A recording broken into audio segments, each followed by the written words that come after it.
रस्मी अंदाज में कहा, अच्छा अंदर चलते हैं। पेट्रिशिया ने मशवरा दिया, बकिया गुफ्तगू वहाँ करेंगे। इमारत अंदर से बहुत सजी हुई और ख़ूबसूरत थी। ड्राइंग रूम के अंदर बिछे हुए कीमती सोफ़ों को देखकर मुझे यकीन हो गया कि वो कोई फार्म हाउस वगैरह नहीं था। हमारे नशिस्त संभालते ही एक बावर्दी मुलाजिम ट्रॉली धकेलता हुआ अंदर दाखिल हुआ। ट्रॉली दर्जन भर गिलास मुख्तलिफ़ किस्म के अंदर रंग के मशरूब से भरे हुए रखे थे। लड़के, घबराना नहीं, ये मुख्तलिफ़ किस्म के जूस हैं। एंथनी ने मुस्कुराते हुए मुझे तसल्ली दी। मैंने इस बात में सर हिलाते हुए एक गिलास उठा लिया। रास्ते में कोई तकलीफ़ तो नहीं हुई? पेट्रिशिया मुस्तफसिर हुई। जेनिफर ने जवाब दिया, हम कौन सा पैदल आए हैं आंटी। तो कैसी जा रही है ट्रेनिंग? एंथनी मुझे मुखातिब हुआ था। मैंने मुख्तसरन कहा, बहुत अच्छी। पेट्रिशिया ने पूछा, इससे पहले कभी अमेरिका आना हुआ? नहीं आंटी, ये पहला मौका है। तो फिर कैसा लगा हमारा मुल्क? इसके लहजे में दुनिया की ताकतवर मुमलिकत का शहरी होने का गुरूर कूट कूट कर भरा हुआ था। मैंने हकीकत बयान करते हुए कहा, क्या तबसरा करूं, आज पहली बार ट्रेनिंग कैंप से निकला हूं और वो भी रात के वक्त। एंथनी ने कहा, इतवार को तो छुट्टी होती है, घूम फिर लिया करो थोड़ा बहुत। इसे ट्रेनिंग में पहली पोजीशन हासिल करने का बुखार चढ़ा हुआ है। छुट्टी के दिन भी ट्रेनिंग में जुटा रहता है। काफ़ी देर से खामोश बैठी जेनी ने शोक लहजे में कहा, वैसे ये तो ज़्यादती है अपने साथ कि अमेरिका में आकर इस तरह ट्रेनिंग कैंप में महदूद होकर बैठा रहा जाए। एंथनी ने अफसोस भरे अंदाज में सर हिलाया। मेरा ख्याल है पहले डिनर करते हैं, बाकी गप्पे बाद में हाँकेंगे। जेनिफर ने पेट पर हाथ फेरते हुए कहा। पेट्रिशिया और एंथनी मुस्कुरा कर खड़े हो गए। मैंने भी इनका साथ दिया था। वसी डाइनिंग टेबल मुख्तलिफ लवाजमात से भरी हुई थी। लड़के, चिकन और बीफ एक मुस्लिम की दुकान से ख़रीदा है, बल्कि ये सारी डिशें पकाने वाला भी एक इंडियन मुस्लिम है। मैंने जेनी की हदायत पर पूरा अमल किया है। तुम बेफिक्र होकर हर डिश पर अपना हाथ साफ कर सकते हो। शुक्रिया अंकल। जेनी ने एंथनी का शुक्रिया अदा करने में देर नहीं लगाई थी। खाना खाने के बाद हम दोबारा ड्राइंग रूम में आ गए थे। एंथनी और पेट्रिशिया मुझसे पाकिस्तान के बारे में मुख्तलिफ सवालात करने लगी। तालिबान की हुकूमत के खात्मे के बाद दहशतगर्दी के उठने वाली लहर ज़्यादातर इनके सवालात का मौजू रही। अच्छा, तुम लोगों के लिए ऊपर वाला कमरा ठीक कर दिया था, हम आराम करने जा रहे हैं, तुम भी इंजॉय करो। एंथनी पेट्रिशिया को साथ लिए खड़ा हो गया। मैंने घबरा कर कहा, नहीं, हम वापस जाएंगे। ठीक है, वापस चले जाना, एंथनी ने बेपरवाही से कहा और वो दोनों ड्राइंग रूम से बाहर निकल गए। चलें, मैंने जेनिफर से कहा, घड़ी दो बातें भी कर लो, हम खाली डिनर करने तो नहीं आए थे, बातें वहाँ जाकर भी हो सकती हैं। कुछ बातों के लिए खलवत की ज़रूरत पड़ती है ना। मानी खेज लहजे में कहते हुए वो बिल्कुल मेरे करीब हो गई। इतना तो मैं भी जानता था कि वो मुझे वहाँ बगैर किसी मकसद के लिए नहीं लाई थी। और फिर इतनी खूबसूरत और दिलकश लड़की जब किसी को गुनाह करने पर माइल करना चाहे तो बचने के लिए जुनैद बगदादी का ज़ुहद और शेख अब्दुल कादिर जिलानी रहमतुल्लाह अलैह का तकवा चाहिए होता है। मैं यकीनन इसके हुस्न की लपेट में आ जाता और फ़ख्र करने के लिए मेरे पास कुछ ना बचता। मगर लिज़ोना की छोटी सी नसीहत मुझे चीख किसी ख़तरे से रोशनास करा रही थी। अगर गुज़श्ता रात सरदार मुझ तक लिज़ोना की बात ना पहुंचाता तो यकीनन मैं बहक गया होता।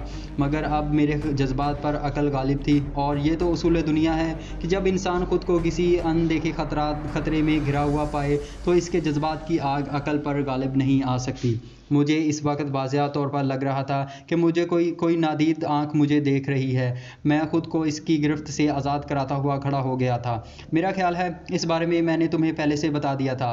वो जल्दी से मेरे हाथ को पकड़े हुए बोली, जी, लड़की मैं हूँ और घबरा तुम रहे हो। हाँ, क्योंकि मेरा मज़हब, मेरी तहज़ीब, मेरा मुआशरा और पाक आर्मी का कानून मुझे इस काम की इजाज़त नहीं देता। वो खड़े होकर बेबाकी से मुझसे लिपट गई।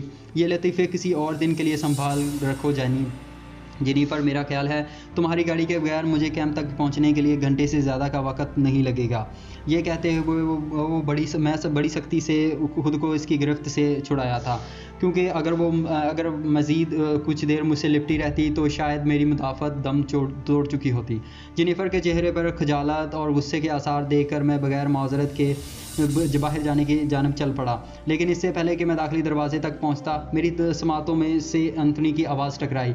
मिस्टर जी, एक मिनट। मैंने हैरत से मुड़कर देखा। पेट्रिशिया और वो दोनों इकट्ठे खड़े हुए थे। एंथनी ने कहा, हमारी बात सुनकर चले जाना। इसके अंदाज को देखते हुए मैं खामोशी से पलटकर इनकी तरफ आ गया। जी फरमाएं, बैठकर बात करते हैं। शिस्त संभालने का इशारा किया। इसने हाथ में एक छोटा सा ब्रीफकेस पकड़ा हुआ था। मेरे सामने बैठते हुए इसने जब वो ब्रीफकेस टेबल पर रखा तभी मेरी नज़र इस बैग पर पड़ी। बैठ जाओ कैप्टन। इस मर्तबा एंथनी के लहजे में पहले वाली शफकत और प्यार मोहब्बत की जगह हुक्म का असर वाज़िया तौर पर महसूस किया जा सकता था। जेनिफर भी सर झुकाए खामोशी से बैठ गई। एंथनी ने ब्रीफकेस खोल कर मेरी तरफ घुमाया। $100 के नए नए कड़कड़ाते नोटों की गड्डियाँ देखकर मैं शिश्तर रह गया था। ये $50,000 हैं। तुम्हारे मुल्क की करेंसी में ये कितने होते हैं, ये हिसाब खुद कर लेना। एंथनी ने इत्मीनान से वो ब्रीफकेस मेरी जानब खिसका दिया। किस खुशी में। ब्रीफकेस को हाथ लगाए बगैर मैं मुस्तफसिर हुआ। एक छोटे से काम का पेशगी मुआवजा है, बकिया का आधा मुआवजा काम होने के बाद। यकीनन मुझे किसी गैर कानूनी काम में दिलचस्पी नहीं होगी। कानून कौन बनाता है, हुकूमत? इसने तस्दीक चाहते हुए पूछा। क्या मैं सही कह रहा हूँ? हाँ, मैंने इस बात में सर हिला दिया। तुम्हारी तसल्ली के लिए अर्ज़ है कि ये अमेरिकन हुकूमत ही का काम है और मेरा ताल्लुक़ अमेरिकन CIA से है। तसल्ली के लिए मेरा कार्ड देख सकते हो। इसने जब से अपना सर्विस कार्ड निकाल कर मेरे सामने रख दिया। मैंने कार्ड को हाथ लगाए बगैर इसके मंदरजात पर निगाह दौड़ाई। कर्नल स्कॉट डेविड लिखा हुआ नज़र आया। मेरा असल नाम स्कॉट डेविड है और ये कर्नल जोली रोजवेल्ट हैं। शायद तुम सही कह रहे हो, मगर मैं पाकिस्तान आर्मी के ज़ेरे कमान हूँ। इस रकम के बजाय मुझे मेरे सीनियर्स से हुक्म दिलवा दें। इतनी रकम खर्च करने की ज़रूरत नहीं पड़ेगी। कुछ काम ऐसे भी होते हैं जिन्हें खुफिया रखने की ज़रूरत पड़ती है। छुपा कर करने वाला काम गलत ही होता है सर। मैंने हतुलवसा कोशिश की थी कि मेरे लहजे से तलखी या तंज ना झलके। वो हंसा। गलतफहमी है तुम्हारी मिस्टर ज़ीशान। मियाँ बीवी का जिस्मानी ताल्लुक़ रखना किसी कौम और मज़हब के नज़दीक गलत या नाजायज़ नहीं है, लेकिन हम ये काम छुप कर सर अंजाम देते हैं। क़ज़ाए हाजत के लिए भी हम लोगों की नज़रों से छुप कर जगह ढूंढते हैं। बच्चे को दूध पिलाते हुए माँ बच्चे और अपने जिस्म को चादर से ढांप लेती है। ऑपरेशन करने के लिए डॉक्टर किसी गैर मुतल्लिक शख्स को ऑपरेशन की कार्रवाई देखने की इजाज़त नहीं देता, वगैरह वगैरह। मैं इस मौजू पर और जितनी भी चाहे मिसालें दे सकता हूँ कि हर छुपा कर किया जाने वाला काम जुर्म नहीं होता। सर, ये तमाम काम छुप कर सर अंजाम देने के बावजूद सबकी नज़रों के सामने होते हैं। क्या लोग नहीं जानते कि मियाँ बीवी बंद कमरे में क्या कर रहे हैं, या माँ के बच्चे को चादर से ढांपने का मतलब क्या है? यकीनन सब इन कामों से हकीकत से वाकिफ़ होते हैं। मैं तुम्हारी मिसाल से बिल्कुल मुत्तफिक नहीं हूँ ज़ीशान। हर हुकूमत की तरजीहात में राजदारी पहले नंबर पर आती है। तो ठीक है, इसके लिए हुकूमत का ऐसा ही आदमी ढूंढना चाहिए जो राजदारी बरत सके। अच्छा, तुम काम के मुतल्लिक तो सुन लो, करने ना करने का फ़ैसला बाद में करना। काफ़ी देर से खामोश बैठी जोली रोजवेल्ट ने ज़ुबान खोली। मैडम, अगर कोई ऐसा खुफिया काम है जिसके बारे जान लेने के बाद वो काम ना करने के फ़ैसले पर मुझे जानी नुकसान पहुँच सकता हो, तो बराए मेहरबानी मुझे ना बताएं। यूँ भी इत्मीनान रखें कि मैं ये काम नहीं करने वाला। तो ये तुम्हारा आखिरी फ़ैसला है? कर्नल स्कॉट ने तीखे लहजे में पूछा। जी सर, मैं अपनी हुकूमत की मर्ज़ी जाने बगैर कोई काम नहीं कर सकता। ओके, तुम्हारी साफ गोई पसंद आई। कर्नल स्कॉट के बैठे बैठे मेरी जानब मुसाफिर के लिए हाथ बढ़ाया। इसे हाथ मिलाकर मैं खड़ा हो गया। कर्नल जोली रोजवेल्ट खामोश बैठे मुझे कड़े तेवरों से घूरती रही। मैंने भी इसकी जानब हाथ बढ़ाने की कोशिश नहीं की थी। कैप्टन, तुम लोग जा सकते हो। कर्नल स्कॉट खामोश बैठी जेनिफर से मुखातिब हुआ और वो यस सर कहकर खड़ी हो गई। हम दोनों आगे पीछे चलते हुए वहाँ से बाहर निकलकर कार में बैठ गए। जेनिफर ने खामोशी से कार मोड़ी। खुद कार दरवाज़ा खुद ब खुद खुल गया था। मेन रोड पर चढ़ते हुए वो नॉर्मल रफ्तार से ड्राइविंग करने लगी। खफा हो?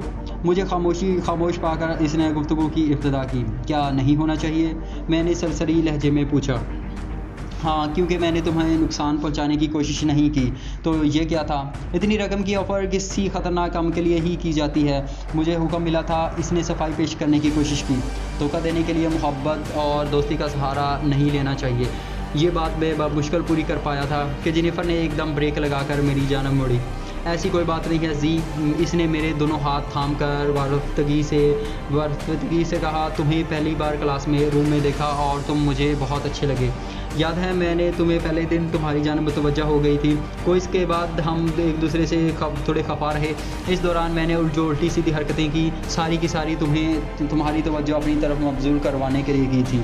और जहाँ तक इस काम का ताल्लुक़ है, तो तुमसे कर्नल स्कॉट लेना चाह रहे थे, तो इस बारे में मुझे परसों हुक्म मिला है। मुझे अब इस मौजू पर बात नहीं करनी। यूँ भी काफ़ी देर हो गई है, अब हमें चलना चाहिए। तुम मुझसे खफा नहीं हो सकते। इसकी आंखों में मुझे हल्की सी नमी की झलक नज़र आई। और अगर ये अदाकारी थी तो कमाल की अदाकारी थी। खामखा बात बढ़ाना मुझे मुनासिब न लगा। मैंने इसे तसल्ली देते हुए ख्वामख्वाह बात बढ़ाना मुझे मुनासिब न लगा। मैंने इसे तसल्ली देते हुए कहा, मैं तुमसे खफा नहीं हूँ जेनी, अब आगे बढ़ो। सच कह रहे हो? इसने खुशी से भरपूर लहजे में पूछा। मुझे झूठ बोलने की ज़रूरत ही क्या है। शुक्रिया जी। इसने बेतकल्फ़ी से आगे होकर मेरी गाल पर बोसा दिया और फिर सीधे होकर कार आगे बढ़ा दी। इसके बाद कैंप के आने तक हमने इस मौजू को नहीं छेड़ा और दाएं बाएं की गुफ्तगू करते रहे। कैंप में पहुंचते ही इसने मुझे कार से उतरने से पहले कहा, जी यकीनन तुम आज के वाक़े का जिक्र किसी से नहीं करोगे। बेशक, कहकर मैं कार से बाहर निकल आया। मुझे कमरे के दरवाजे तक पहुंचाकर इसने अलविदा कहा, मगर जाते जाते वो अपनी सकाफ़त पर अमल करना नहीं भूली थी। सरदार कंप्यूटर पर स्नाइपर से मुतल्लिक़ एक फ़िल्म देख रहा था। मुझे अंदर दाखिल होता देखकर वो चहका, शुक्र है तुम्हें अपनी जेनी से फुर्सत तो मिली। मैं तो सोच रहा था शायद सुबह ही वापसी होगी। फजूल की ना हाँका करो यार। मैं जूते के तस्मे खोलने लगा। वैसे ज़ीशान भाई, इसी को डेट पर जाना कहते हैं ना। ये कहकर वो ज़ोर ज़ोर से हंसने लगा और मैं फीकी मुस्कुराहट के साथ वॉशरूम में घुस गया।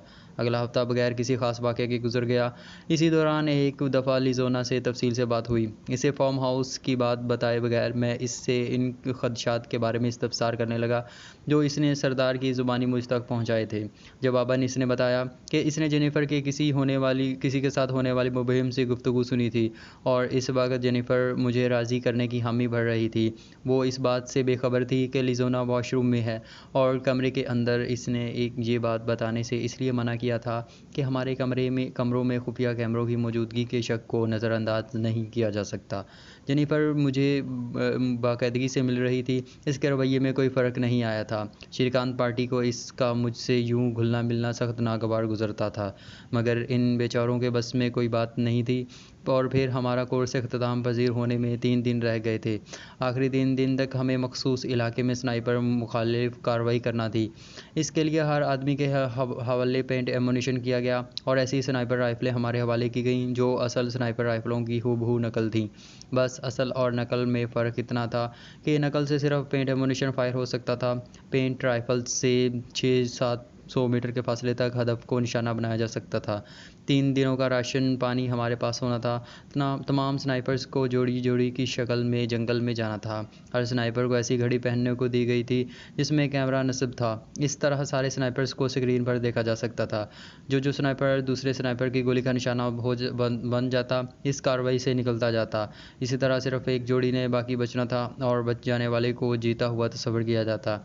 अगर 3 दिन के बाद भी एक से ज़्यादा जोड़ियों ने बच जाता तो इस सूरत में वो जोड़ी या अकेला बच जाने वाला स्नाइपर जीत का हकदार ठहरता जिसने ज़्यादा स्नाइपर्स को निशाना बनाया होता।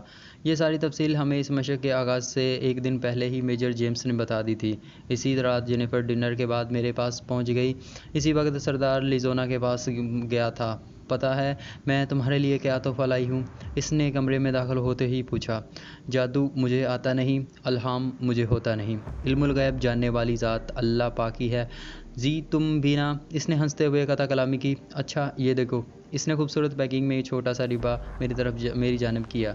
ये क्या है? मैंने डिब्बे को उल्टो पलट कर हैरानी से पूछा। खोल कर देखो।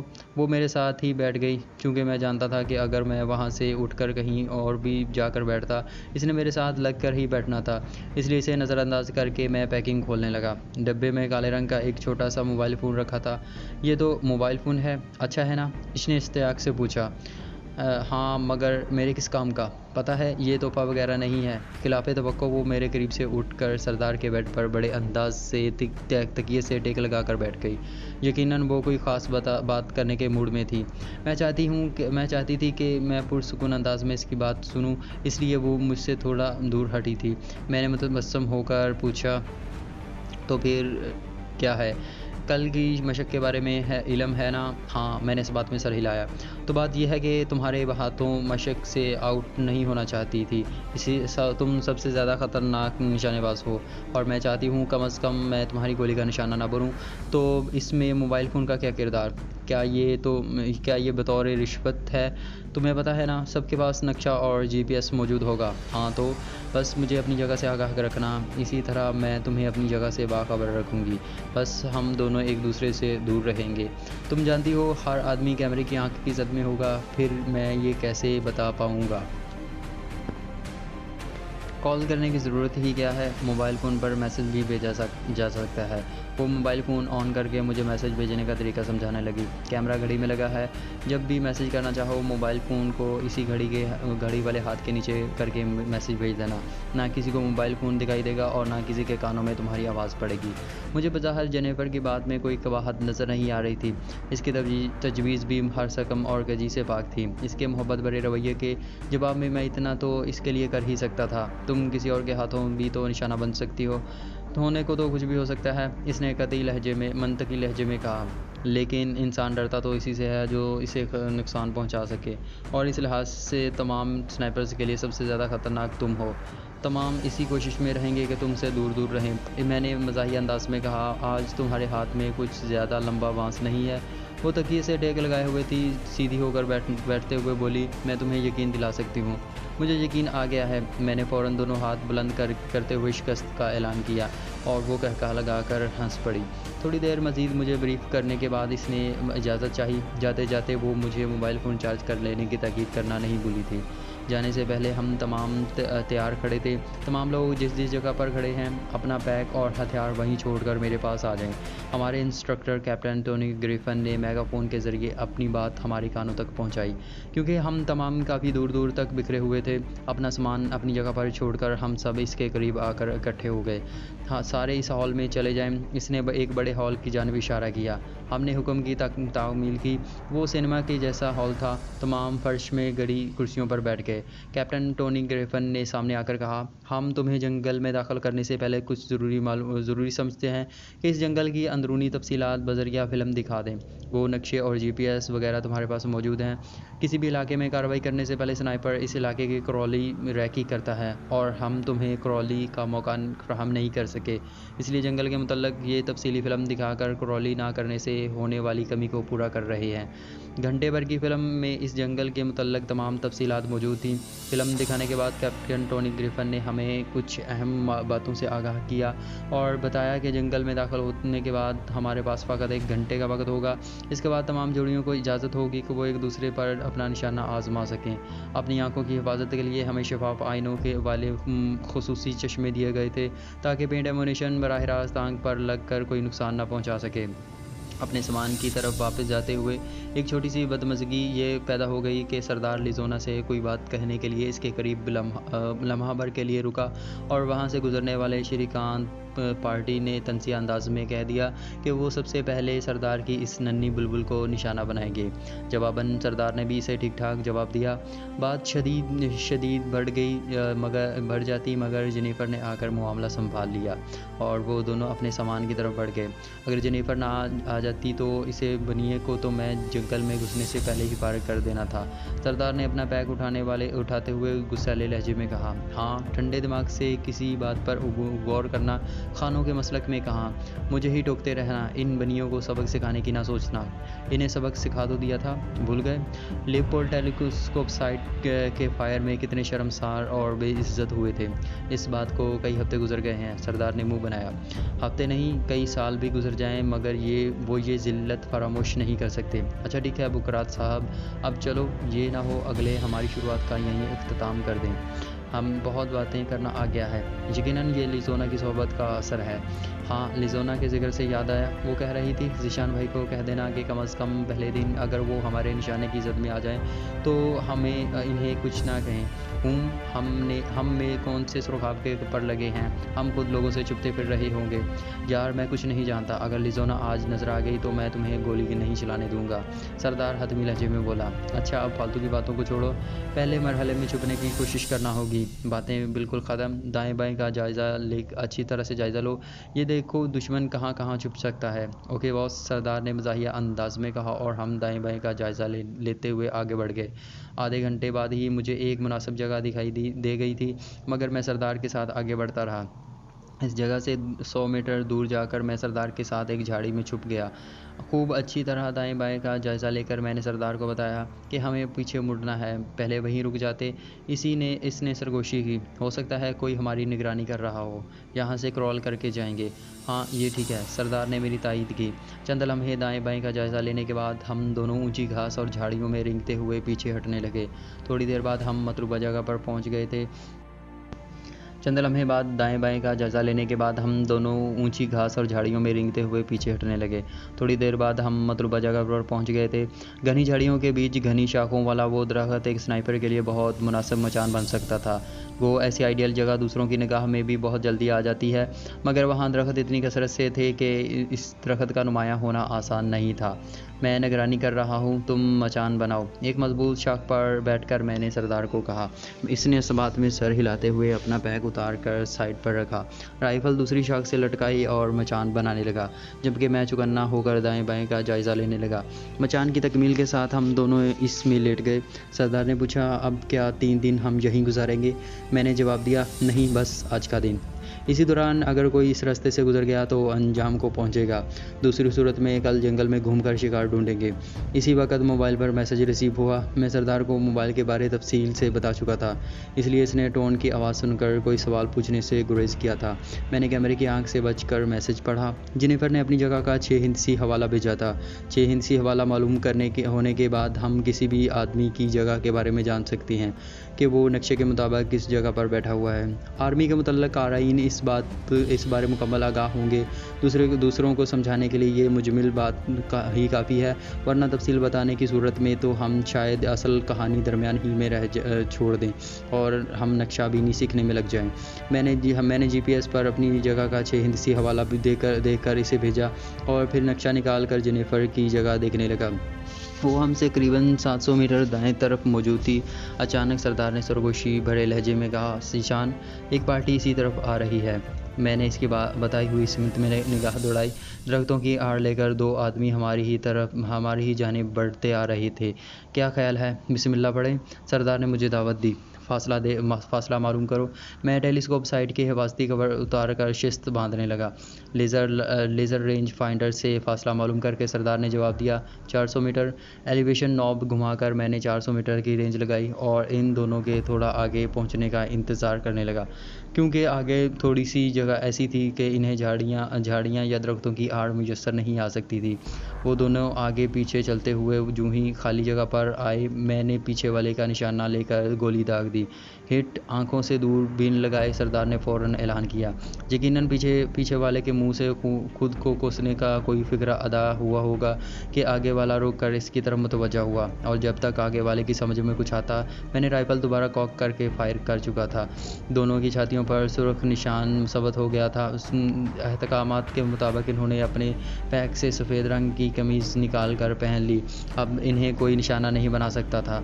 अगली दफ़ा मेरी बारी है, सरदार ने कहा, और मैंने इस बात में सर हिला दिया। इस वक्त मेरी समात में हल्के हल्के धमाकों की आवाज़ आई। यकीनन कोई और जोड़ी मुकाबले से बाहर हो गई थी।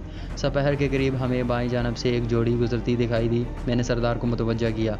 इसने जल्दी से लेटकर शिस्त बांधी और मैं इनका फासला नापने लगा, मगर इसके फायर करने से पहले फायर की आवाज़ मेरी कानों में पहुंची। वो दोनों किसी और की गोली का निशाना बन गए थे। धुत, सरदार ने मुंह बनाया। तुम्हारी किस्मत मोहतरम, मैंने कहा। इसके बाद शाम के करीब एक और जोड़ी दिखाई दी। दोनों स्नाइपर कहीं मचान बनाने की फ़िक्र में थे। इस बार भी सरदार ने इन्हें निशाना बनाने की कोशिश की, मगर सरदार से पहले ही वो किसी दूसरे की गोली का निशाना बन गए थे। सरदार जिद होकर बोला, क्या मुसीबत है यार, अब तुम्हारी बारी ख़त्म। मैंने मुंह बनाते हुए कहा, ठीक है, तुम अपना शौक़ पूरा कर लो। सरदार ने अपनी राइफ़ल एक तरफ फेंक दी थी, मगर इसके बाद कोई ना आया और अंधेरा छा गया। मैंने कहा, एक आदमी को जगना पड़ेगा। ठीक है, तुम सो जाओ, सरदार इत्मीनान से बोला, और मैं राइफ़ल को छाती से लगाकर लेट गया। 1 बजे के करीब सरदार ने मुझे हिलाया। ठीक है खान साहब, सो जाओ। मैं आंखें मलता हुआ उठ बैठा। थोड़ी देर बाद मैं सरदार की भारी सांसों की आवाज़ सुन रहा था। घंटा डेढ़ बाद मैं फितरी तकाजा पूरा करने के लिए नीचे उतरा। मचान से थोड़ी दूर होते ही मुझे 5-6 गज़ दूर हल्की हल्की रोशनी की झलक नज़र आई।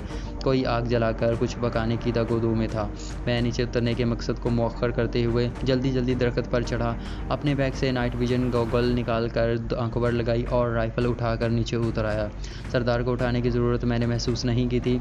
अंधेरे के बावजूद मैंने एहतियात का दामन हाथ से नहीं छोड़ा था और दरख्तों की आड़ लेता हुआ इस जानिब रवाना हो गया। आखिरी 100 मीटर का फासला मैंने क्रॉलिंग करते हुए तय किया था। 20-25 गज़ दूर रुककर मैंने इनकी बातों की तरफ ध्यान दिया। वो शायद कहवा या चाय वगैरह बना चुके थे। पश्तो से मिलते जुलते फ़ारसी लबो लहजे से मैंने इन्हें पहचान लिया कि वो ईरानी स्नाइपर्स थे।